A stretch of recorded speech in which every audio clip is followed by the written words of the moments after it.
went to the Kansas City Free Palestine protest. Try to show solidarity the best way I can to all my Palestinian brothers and sisters. 'Cause I want you guys to understand everything that you hear from me regarding this issue, I get from my Palestinian brothers and sisters. I'm following their lead the same way I expect my white ally, my Latino brothers and sisters, to follow my lead when it comes to Black issues. I trust them. This is an obvious issue of settler colonialism. So I went to this protest, and I want to show you guys this. CJ covered this a little bit yesterday. Let me pull this up. Let me pull the other one up. Not that one. This one here. I also interviewed one of the lead organizers of the event to get their statement. I'm gonna show you guys one of them just for a sake of time. I'm planning a time where we can bring them on RBN so you guys can hear their voices. And because Zionism has no basis legally, intellectually, morally, they had to rely on mass censorship. You have the West that's cracking down on protesters. You have Josh Hawley and many people on the right that's calling for investigations of people attending pro-Palestinian protests, like this person here. So what I just show what I did, I pretty much asked for a statement. You guys here. I just want to show you guys this came from the lead organizer at the protest I was at. Can you share with me your guys' demands and what you guys are here for? Absolutely. So we're here, as always, to demand three things, which is an end to the 75-year-long occupation of Palestine, an end to the 16-year-long siege of the Gaza Strip, and an end for unconditional U.S. military, diplomatic, and financial support for Israel. What will you say should people like me do, or what other people can do that can help and support your cause? I think it's really important for anybody who wants to understand this issue or who feels drawn to supporting it to understand that this is an issue that provides parallels all over the place.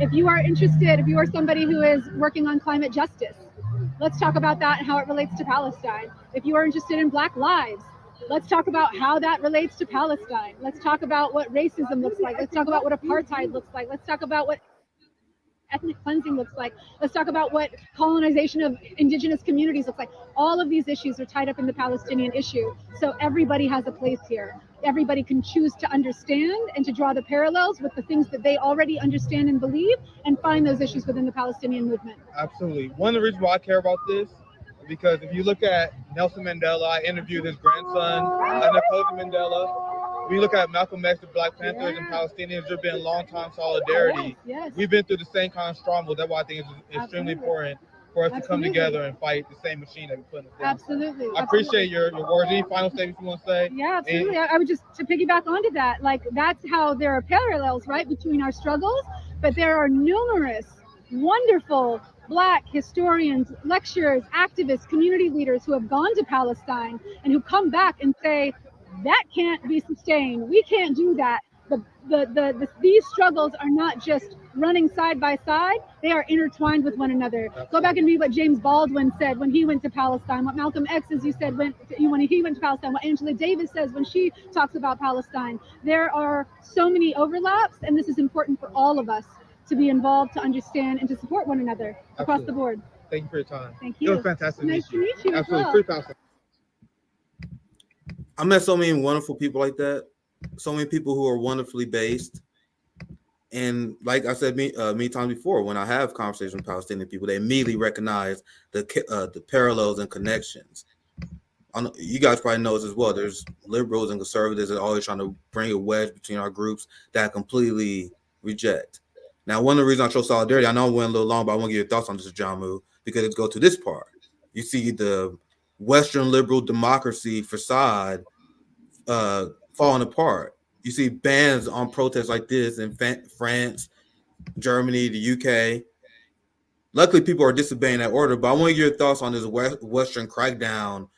Our brother JB Font, his channel was demonetized simply for telling the truth about the Israeli conflict. So I want to get your general thoughts on the West crackdown. Look at this headline: ban on protests supporting Palestinians is disproportionate attack on the right to protest in France.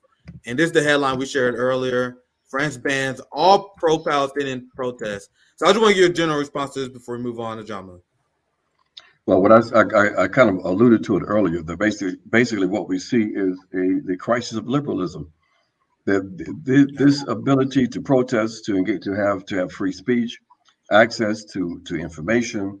This was one of the key principles of classic liberalism.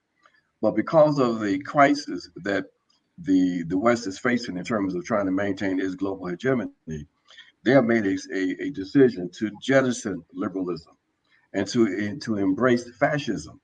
Because when you ban protests, when you suggest that there has to be one state line on a particular issue, like this one, that basically where is the democratic rights? Where are the human rights?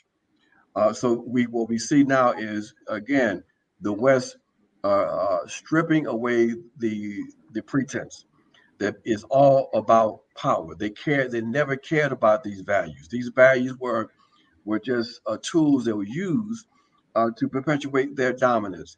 And what they're experiencing now is that these values are a yoke, and so they have embraced full fascism. How much more fascist can you get Absolutely. than to protest, to ban protest? People who have a right to have a different perspective, a different position on a political issue. If this is not fascism, then somebody explain to me what it is. You have Berlin as another group. I want to show this as well. They also banned protests in the UK. They also having police crack down on pro-Palestinian protests. The illusion of Western liberal democracy is falling apart. And I want you guys to also realize the same right-wing free speech warriors, absolutely silent. And I've been calling out from day one. They always been silent on this issue. When their boy Ron DeSantis cracked down on BDS protests in Florida, you had government employees that was getting fired. Yeah, there was a teacher that took it to the Supreme Court and she lost. And this came from Florida. So this is the real West, and this is them shifting their ideology, becoming more fascist to crack down on Zionism, on people who resist Zionism, because Zionism is a losing and a failed project. Like, I want people to understand, like, even outside of left arguments, Zionism is a failed project, because the project of Zionism was to create a safe haven for Jewish people, right? There's nowhere more dangerous to be if you're Jewish than Israel. It's a failed project. A project that started in blood will always end and continue on blood. So I'm gonna show What's you guys. interesting too is Go that ahead, feel free. two weeks ago, Netanyahu was under fire in his own Yes. country. His ability to govern was really being questioned. Today, as a consequence of this war, you have a surface unity in Israel, and you have governments across the West rushing to embrace this fascist government. So yes, they are being completely revealed for the character of this Western project. And you're right, the project in Israel, the Zionist project, has failed, and the only solution has to be, and as you said, we're taking this from our Palestinian comrades, that has to be one secular state Absolutely. in that territory. There's no this bullshit about a two state thing was always nonsense from the very beginning. It was to divert away from the revolutionary project of building a multinational secular state there, you know, with built-in protections. So this is over, but they are prepared, like the U.S. Instead of accepting this shift in power, shift in the balance of power and the correlation of power, they are attempting to use military might to try to preempt the inevitable. How do you see the interest that the United States has? Do you see it as purely military? Do you see it as purely colonial cellular project? Like, I always talk about it in the sense that being a colonizer was a person. It's like the United States is an 89-year-old colonizer, and Israel is like a 25-year-old young buck, you know. And the United States is kind of like seeing itself in Israel. Oh, I remember those times when I was killing all those people and wiping out a genocide. So they kind of see it themselves in it. That's kind of like why they have to take positions on what they say retaliation and terrorism instead of a resistance. Like they would, if this what they're calling Palestinian resistance is terrorism, then what would they call slave revolts? You get what I'm saying? So could you sort of speak to that or any part of that, please? Well, they were very clear about slave revolts. It was terrorism. They may not have used those terms, but basically that's how they saw it. And they lived in the fear of the slave rising up. So yeah, look, the Fort Israel was a very useful instrument during the latter part of the 20th century and in some parts of the 21st century. Fort Israel is now an impediment for the longer term objectives in the so-called Middle East. And the Israelis know that. So they are basically attempting to advance their interests based on how they see their interests. If it means to bait the U.S. into trying to counteracting the rise of Iran, then that's what they do. That's what they did. Okay. If it means to help facilitate a conflict that could undermine the possibility of a reconciliation between Iran and the Saudi Arabians, then that's what they will do. You know, they are looking out for their particular self-interest, and the U.S. is, because of its public positions, they find themselves in a tough place to impose real constraints on Israel. Right now, there are many reports, and it makes sense, that the U.S. is very much concerned about this ground invasion. They understand that if Israel is able to, in fact, smash Hamas and the other resistors militarily, it's going to evoke a tremendous price. That is going to the possibility of a real regional-wide conflict is there, including a two-front war, and the beating that Israel and the U.S. would take as their main allies will be irreversible. It's already irreversible to a certain extent. So they're trying to put some constraints on Israel. Plus, they also recognize that the Israelis are bombing the stuff out of Palestinians, but they know that the resistance forces are laying in the cut. They are laying there in those tunnels. They are preparing. They are waiting for the incursion to begin. Okay, this is going to be a bloody battle, and they need to avoid that.